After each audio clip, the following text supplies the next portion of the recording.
All right. So to refute the main claims that Apple has the ability to do the encryptions, that is correct. Apple can create this backdoor. However, it's not necessarily about privacy. It's more about the ramifications of creating this backdoor.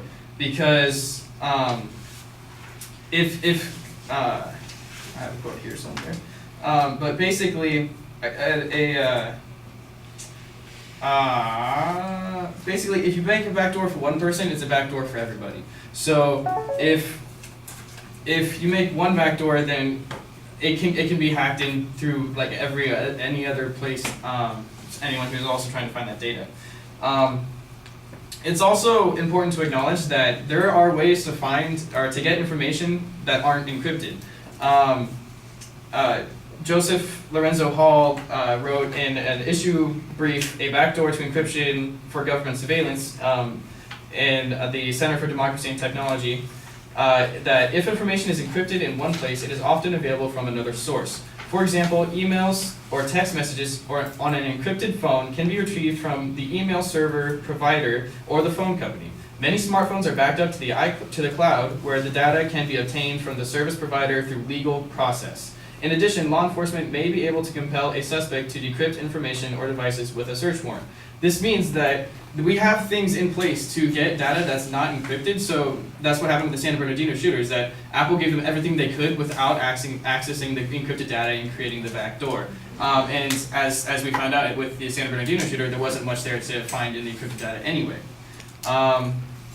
Also, to go back, it's not about the NSA spying on us, it's about the ramifications of creating this backdoor. And Samuel Gibbs writes in an article titled Apple, Google, and Microsoft Weakening Encryption Lets the Bad Guys In The Guardian. He says that the Information Technology Industry Council's chief executive, Dean Garfield, said, weakening security with the aim of advancing security simply does not make sense.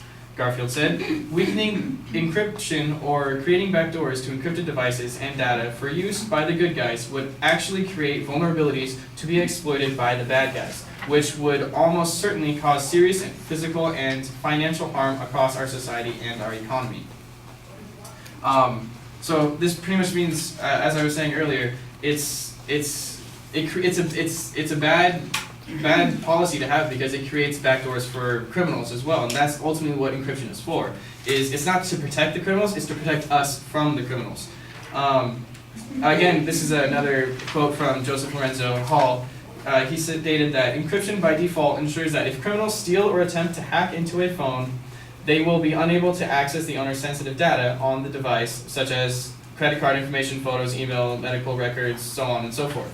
The principal objective of securing smartphones with strong encryption is to protect against cybersecurity threats faced by millions of American smartphone users, such as identity theft, phone theft, and cybercrime. And so that's the reason we have encryption. We need strong encryption is because it's not only, in rare occasions, yes, it can protect terrorists. However, we still can find information on terrorists without encryption.